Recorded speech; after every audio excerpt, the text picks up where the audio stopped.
নমস্কার বন্ধুরা, প্রিয় কুলেন চ্যানেলে আপনাদের সকলকে স্বাগত। আজকে আমি এঁচড়ের কারি বানালাম। কিভাবে বানালাম দেখে নিয়ে যান। যার জন্য প্রথমে আমি কাঁচা টমেটো আর এঁচড় নিয়েছি। এঁচড়টা আমি হালকা ভাপিয়ে নেব।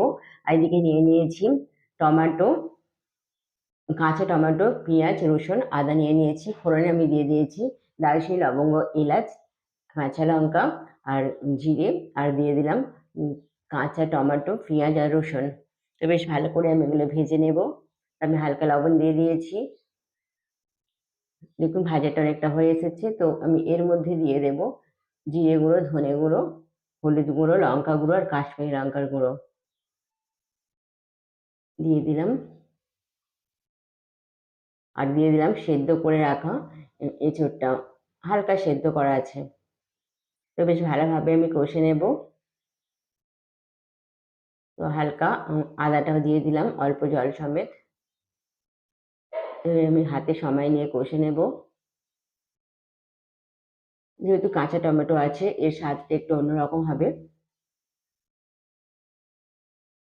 আমি পরিমাণ মতো চিনি দিয়ে দিলাম হালকা, যেহেতু আমার এঁচোড় সেদ্ধ আছে, রান্নাটা আমার খুব তাড়াতাড়ি হয়ে যাবে।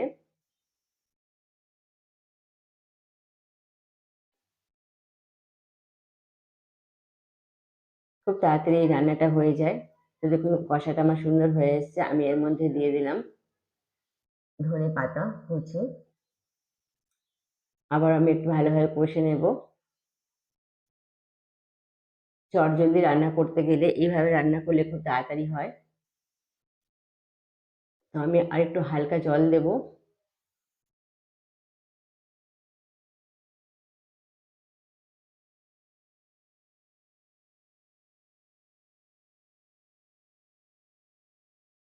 তো আমি আবারও একটু নাড়াচাড়া করে নিচ্ছি।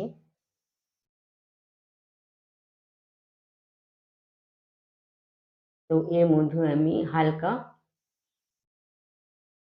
গাওয়া ঘি দেব।